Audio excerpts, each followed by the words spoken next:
ఇప్పుడు ఇన్హెరిటెన్స్లో ఏం జరుగుతుందంటే మీరు ఆల్రెడీ క్రియేట్ చేసి ఉన్న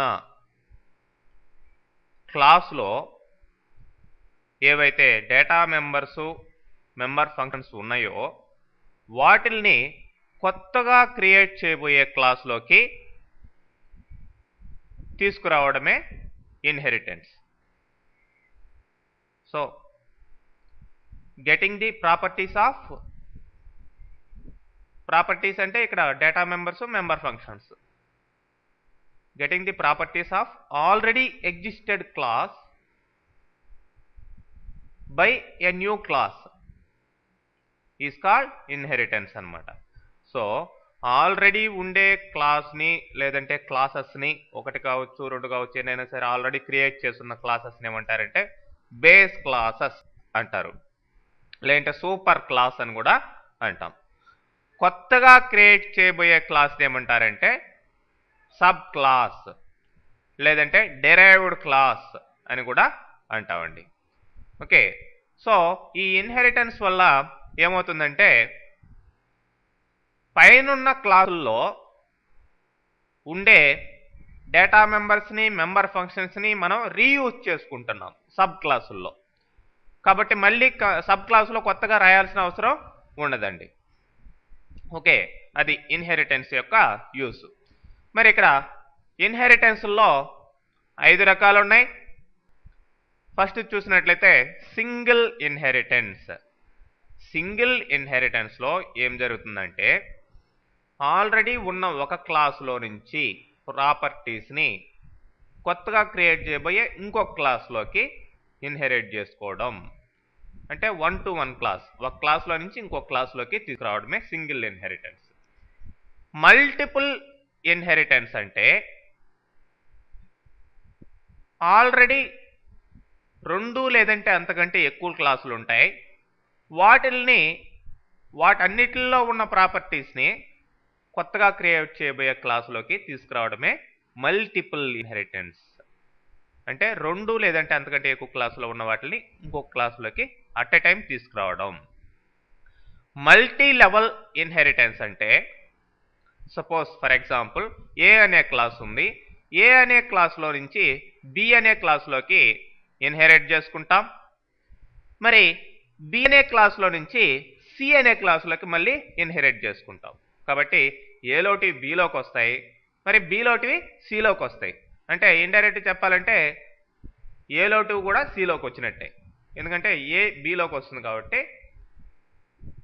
ఏ బిలు రెండు కలిపి సిలోకి వచ్చినట్లే, బిని సిలోకి ఇన్హెరిట్ చేసుకుంటే. ఓకే, అది మల్టీ లెవెల్ ఇన్హెరిటెన్స్. హైరార్షియల్ ఇన్హెరిటెన్స్ చూసినట్లయితే హైరార్షియల్ ఒక ట్రీ స్ట్రక్చర్ లాగా ఈ క్లాసెస్ ఇన్హెరిటెన్స్ అనేది చేసుకోవడం జరుగుతుంది. అంటే ఫర్ ఎగ్జాంపుల్ ఏ అనే క్లాస్ని బిలోకి మరియు సిలోకి తీసుకున్నట్లయితే,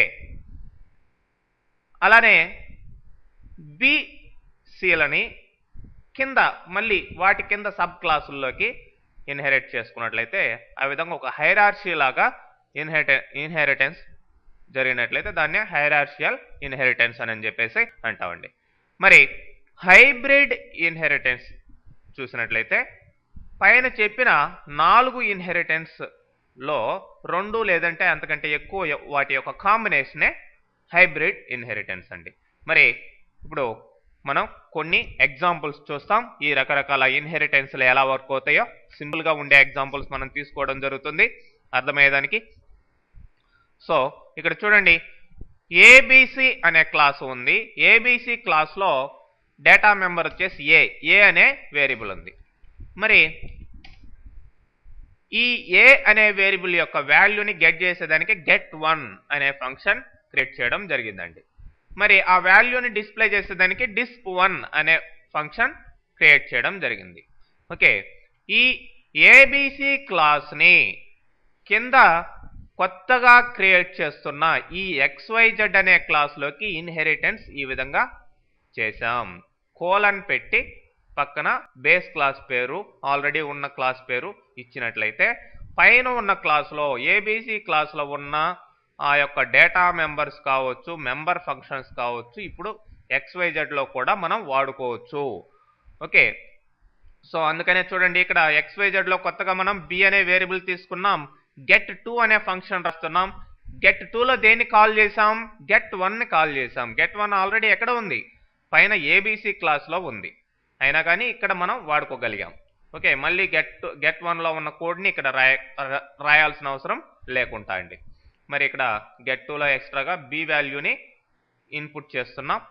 అట్లానే disp2 అనే ఫంక్షన్ ఉంది. disp2లో ఏం చేసాం? పైన ఉన్న disp1 అనే ఫంక్షన్ని కాల్ చేసుకున్నాం. సో మళ్ళీ ఇక్కడ b వాల్యూని ప్రింట్ చేస్తున్నాం. సో ఏబీసీలో ఉన్న ప్రాపర్టీస్ అన్ని XYZలో వాడడం జరిగింది. సో ఇప్పుడు మెయిన్ ప్రోగ్రామ్ స్టార్ట్ చేసామండి. మెయిన్ ప్రోగ్రామ్ స్టార్ట్ చేసి ఆబ్జెక్ట్ దేనికి తీసుకున్నాను? OB అనే ఆబ్జెక్ట్ని XYZకి మాత్రమే తీసుకోవడం జరిగింది. సో ob.get2, సో ob.disp2 అన్నప్పుడు get2 లోపలే get1 కూడా ఉంది, disp2 లోపలే disp1 కూడా ఉంది. కాబట్టి ఓన్లీ XYZకి మాత్రమే ఇక్కడ ఆబ్జెక్ట్ తీసుకొని దాంట్లో మెంబర్ని కాల్ చేస్తే ఆటోమేటిక్గా ఏబీసీలో ఉన్న మెంబర్స్ కూడా ఇక్కడ కాల్ అయిపోతాయి. Okay, that's what single inheritance. చూడండి రిజల్ట్ ఏ వాల్యూ అడుగుతుంది, అట్లనే బి వాల్యూ అడుగుతుంది. రెండింటి యొక్క వాల్యూస్ డిస్ప్లే చేయడం జరిగిందండి. ఇది సింగిల్ ఇన్హెరిటెన్స్. అట్లనే మీరు మల్టిపుల్ ఇన్హెరిటెన్స్ చూసినట్లయితే ఈ మల్టిపుల్ ఇన్హెరిటెన్స్లో ఏం జరుగుతుందంటే రెండు లేదంటే అంతకంటే ఎక్కువ క్లాసుల్ని సబ్ క్లాసుల్లోకి తీసుకోవడం జరుగుతుంది. చూడండి ఇక్కడ ఏబీసీ క్లాస్ని క్రియేట్ చేసాం, ఇందాకట్లాగానే ఇక్కడ ఏ వాల్యూని గెట్ చేయడం డిస్ప్లే చేయడం జరుగుతుంది. అట్లనే కింద XYZ క్లాస్ని క్రియేట్ చేసాం. XYZ క్లాస్లో సింపుల్గా b వాల్యూని గెట్ చేయడం, ఇక్కడ b వాల్యూని డిస్ప్లే చేయడం ఈ రెండు ఫంక్షన్స్ ద్వారా జరుగుతుంది. మరి పైన ఉన్న ఏబీసీ XYZ క్లాసుల్ని కింద అట్ ఎ టైం IJK అనే న్యూ క్లాసులోకి ఇన్హెరిట్ చేసామండి. ఇక్కడ చూడండి ఏబీసీ కామా XYZ. సో మరి ఏబీసీలో XYZలో ఉన్న ప్రాపర్టీస్ IJKలోకి ఇన్హెరిట్ అవుతాయండి. మరి ఈ క్లాస్లో అడిషనల్గా C అనే వేరియబుల్ తీసుకోవడం జరిగింది. ఇక్కడ get3 అనే ఫంక్షన్ రాసాం. get3లో ఏం చేసాం? పైన ఉన్న get1ని get2ని కాల్ చేసుకున్నాం. ఓకే, యాజ్ యూజువల్ C వాల్యూని ఇక్కడ ఇన్పుట్ చేయడం జరుగుతుంది. అట్లానే disp3 అనే ఫంక్షన్లో disp1ని disp2ని కాల్ చేయడం జరిగింది. C వాల్యూని కూడా డిస్ప్లే చేయడం జరిగిందండి. సో ఇప్పుడు IJKకి మాత్రమే ఆబ్జెక్ట్ని తీసుకున్నాం. సో ob.get3 ob.disp3 అంటే ఆటోమేటిక్గా get1 get2 get3 అట్లనే disp1 disp2 disp3 అన్నీ కూడా వర్క్ అవుతాయండి. సో అవుట్పుట్ చూడండి ఏ వాల్యూ అట్లనే బి వాల్యూ అట్లనే సి వాల్యూ మూడు వాల్యూస్ కూడా డిస్ప్లే కావడం జరిగిందండి. సో IJK క్లాస్లోకి పైన ఉన్న రెండు క్లాసులని అట్ ఎ టైం ఇన్హెరిట్ చేసాం, అది మల్టిపుల్ ఇన్హెరిటెన్స్. మరి అట్లనే మల్టీ లెవెల్ ఇన్హెరిటెన్స్ చూసినట్లయితే ఈ మల్టీ లెవెల్ ఇన్హెరిటెన్స్లో మీకు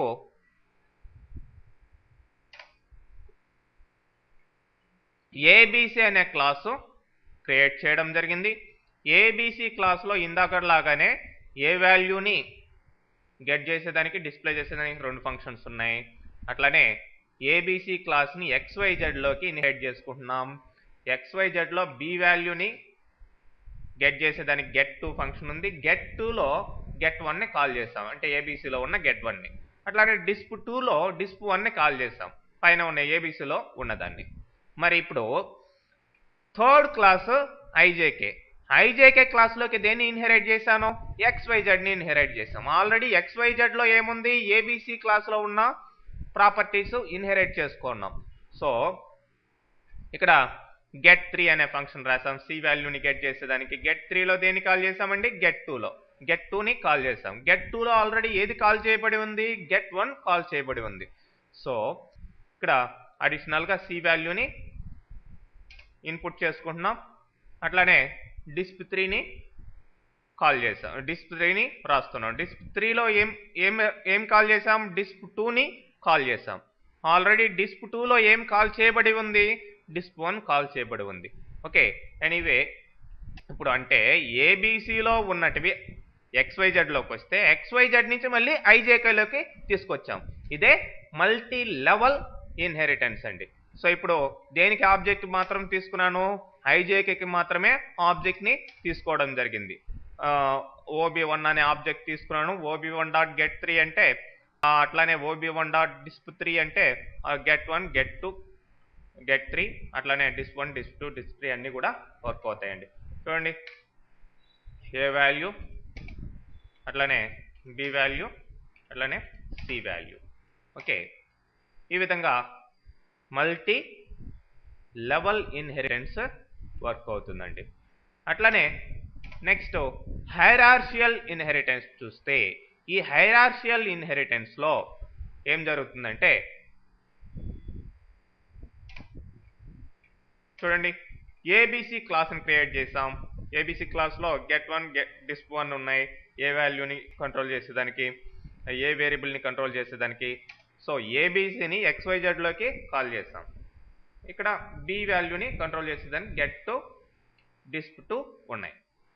మరి ఏబిసిని IJKలో కూడా తీసుకున్నాం. అంటే ఏబిసిని ఒకటి కంటే ఎక్కువ క్లాసుల్లోకి కిందకి హైరార్షియల్గా ఇన్హెరిట్ చేసాం. మరి ఇప్పుడు XYZని IJKని కొత్తగా క్రియేట్ చేయబోయే క్లాసుల్లోకి ఇన్హెరిట్ చేసుకోవచ్చు. ఈ విధంగా ఒక హైరార్షీ ప్రకారం, ఒక ట్రీ స్ట్రక్చర్ ప్రకారం మీరు ఇన్హెరిట్ చేసుకుంటే దాన్నే హైరార్షియల్ ఇన్హెరిటెన్స్ అంటాం. సో IJKలోకి ఏబిసిని తీసుకోవడం జరిగింది. సో ఇక్కడ get1ని disp1ని కూడా వీటిలో get3లో disp3లో కాల్ చేసాం. సో మెయిన్లో ఈ రెండింటికి ఆబ్జెక్ట్స్ తీసుకున్నామండి, XYZకి IJKకి. సో ఇప్పుడు XYZలో OB1 ఆబ్జెక్ట్, అదేవిధంగా IJKకి OB2 ఆబ్జెక్ట్ తీసుకున్నాం. మరి OB1లో ఏమున్నది? ఆల్రెడీ get2 disp2 ఉన్నాయి. వీటిని కాల్ చేసేటప్పుడు ఆటోమేటిక్గా get1 disp1 కూడా వస్తాయి. అట్లనే OB2లో ఉండే get3 disp3ని కాల్ చేస్తున్నప్పుడు ఆటోమేటిక్గా get1 disp1 కూడా వర్క్ అవుతాయి. సో చూడండి, ఏ వాల్యూ ఏబిసిలో ఉన్నది, బి వాల్యూ XYZలో ఉన్నది. ఓకే, రెండు డిస్ప్లే అయినాయా? మళ్ళీ ఏ వాల్యూ ఏబిసిలో ఉన్నది, సి వాల్యూ ఎట్లా ఉన్నది? IJKలో ఉన్నది. సో ఈ విధంగా హైరార్షియల్ ఇన్హెరిటెన్స్ అనేది వర్క్ అవుతుందండి. Okay, so that's all inheritance.